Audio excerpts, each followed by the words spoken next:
Well, it's a cold, cold night here in New York City, and I'm getting ready for bed. My routine is to turn off all the devices, which will happen soon, and then I get into bed and I have the light on over my pillow and I read something, and then I turn off the light and I usually sift through my thoughts before I actually fall asleep.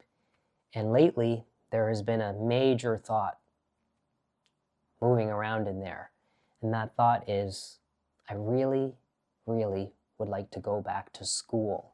And this is something that scares me and excites me at the same time. So the school in particular is an art school in Florence, where I've been taking courses here and there for the last couple of years. 2 years ago, I took a course in crochet, learning about the human skeleton and musculature for the sake of drawing, painting, and sculpting it very accurately. And this last September, I took a course at the same school in figure painting. And it was during the course in September that I realized that the skill that I really need to work on is accurate drawing. And these academies, which are just peppered here and there in the world, they teach this very old traditional technique, like the technique that was taught at the École des Beaux-Arts 200 years ago. It's a technique that I've realized I really want to learn. And there are some schools here on the East Coast, even here in New York, that teach similar things, but I've identified that this is the school that I would really like to go to in Italy, in Florence. And it's a 3-year program, but the first year is the drawing part, and I'm trying to figure out a way that I could go at least for just the 1 year. Even doing that, though, is I kind of don't know how I would do it. I have a life here in New York. I have an apartment. It's very expensive living here in New York. How could I go there and still hold on to this? Do I actually want to do that? And this brings me to a question that I feel is something that I have asked myself regularly over the years. And it's a question, that's the whole point of this video, that I feel that everybody should be asking themselves periodically. What do I really, really want? What do I really, really want? Kind of big picture out of life, but also what do I really, really want right now? You know, a small example of this is when I'm sitting alone and I'm eating at a restaurant and I overhear a server and a patron dining at the restaurant speaking, and the diner asks the server, well, what do you like? And I just think, you know, asking the server what they like, they don't even know the server. So asking, well, what do you like, is, you don't know them. You need to make that decision. You need to ask yourself what you like. And then you have to ask questions about the menu that inform your choice. I mean, you don't know the server from Adam. So asking what they like maybe they're very picky eaters. Maybe they have horrible taste in food. Maybe they have a very different taste in food than you. So this is something that I feel that's a tiny example of this, but this is where I think part of enjoying life and feeling satiated by life and feeling fulfilled by life is something that only you can figure out. Nobody can do it for you. There are these templates. There are these templates that society has created that many of us just kind of walk through. And because we think that's what we're supposed to do. And I did it.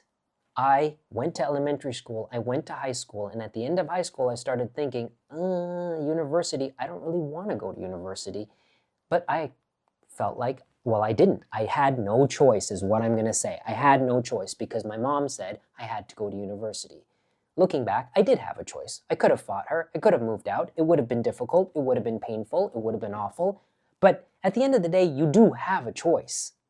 It might not be pleasant, but you still have the choice. So I will admit that I chose to go to university. It was very expensive. It was a lot of time and energy, and I hated it. I studied art history and classics, and looking back at that, I feel like the system is sort of flawed. For someone who wants to become a doctor when they're a kid and they know they want to become a doctor more than anything else in this world, and they're sure of that, yes, it works. You go to school, you get into medical school, you do your thing, you become a doctor. But for someone like me, and for many other people out there, you're a kid when you're in high school, and you have to kind of make this decision about what you want to do for the rest of your life, and then pay a lot of money and work really hard to get into a university or a college, and then you study this thing and with the hopes of going out there and getting a job. And I just feel like for the amount of effort and money that is, so many of us would be so better served by having a bit more perspective. I mean, as an adult with life experience, you're more informed about how you fit into the world and what you want from the world. And then going to school, if you want to go to school, is maybe a little wiser, but that's not really how the system is set up. So at this point in my life, where it doesn't really make sense to go to school, I don't really know how I'm going to do it, but I've done stuff like this before. I've done crazy things like this before, and I figure it out. And I wanted to share this. I wanted to share this internal discussion that I'm having with myself with you, because I do think that people become complacent with their lives. Many people become complacent with their lives, and they're not truly satisfied, or they're not truly fulfilled or happy with their lives. They're just kind of moving through the motions because they think that's what they're supposed to do. But most things in life, you can change. It's not easy. It's not always easy, and it's not always painless. Sometimes it's extremely torturous.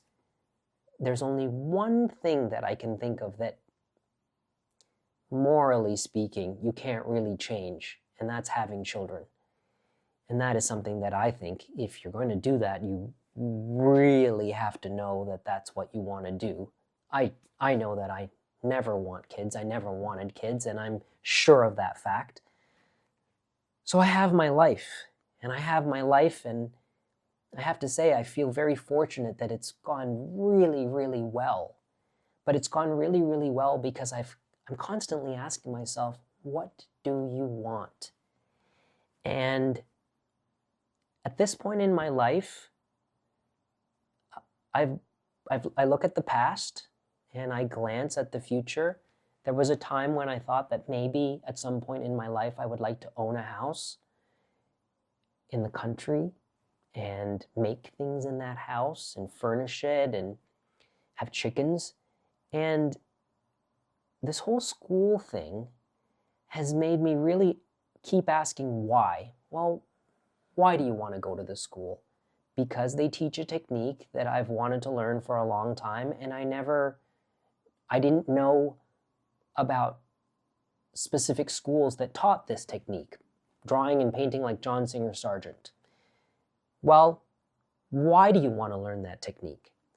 And then the answer is, so I can draw and paint and feel so fulfilled by what I'm able to do with my hand, to have command over the medium, to create something that I think, and only me, is beautiful. And then I keep asking, why? And usually when I keep asking why, it actually goes to a very deep place. And the sort of the deepest place is because when I do things like that, I feel satiated by life. And that deep answer recently has made me kind of change my decision about wanting to ever own a house or own anything, really. I mean, I have really started analyzing what it is I want from this life, and these skills, playing the harp, pottery, painting and drawing, those are the things that I would love to become wealthy with. And I'm not talking about wealth monetarily, but having the wealth of skill. It makes me so excited.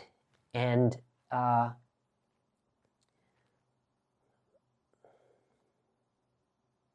do think that it's something that everyone, if possible, should do.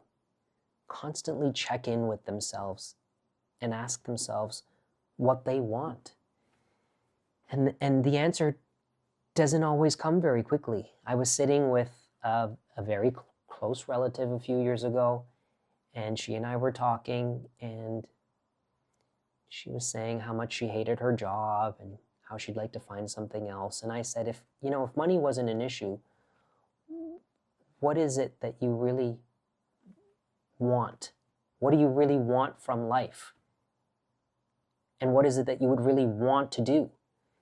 And she just kind of stopped and was shocked, and she said, I don't know. And that kind of shocked me, that she had never thought about that, because she had just assumed that she had to have the job so that she could pay the mortgage and pay the car payments and take care of the kids. And she hadn't ever stopped to actually ask herself, well, what do I really, really, really want from this life? And I don't know if it's a recent thing. I don't know if it's generational, because I do think about my parents' generation, and I think about my mom and my dad, and I can't imagine them ever asking themselves that. I asked my mom once, Ma, do you like your job?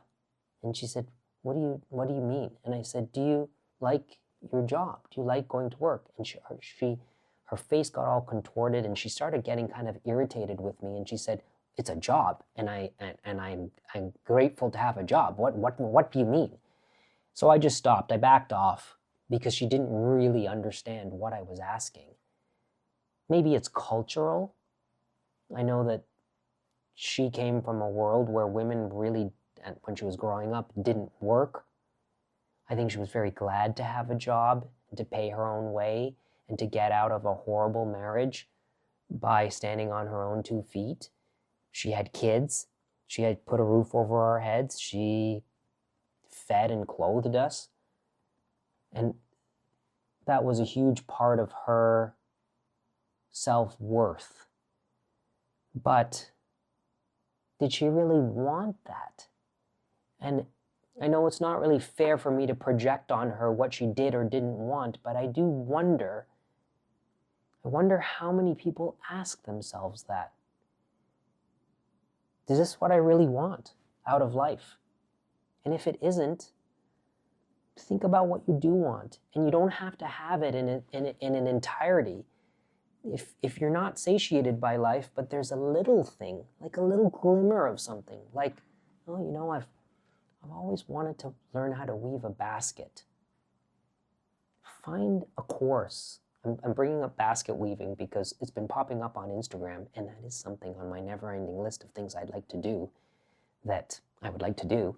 I've never done it before.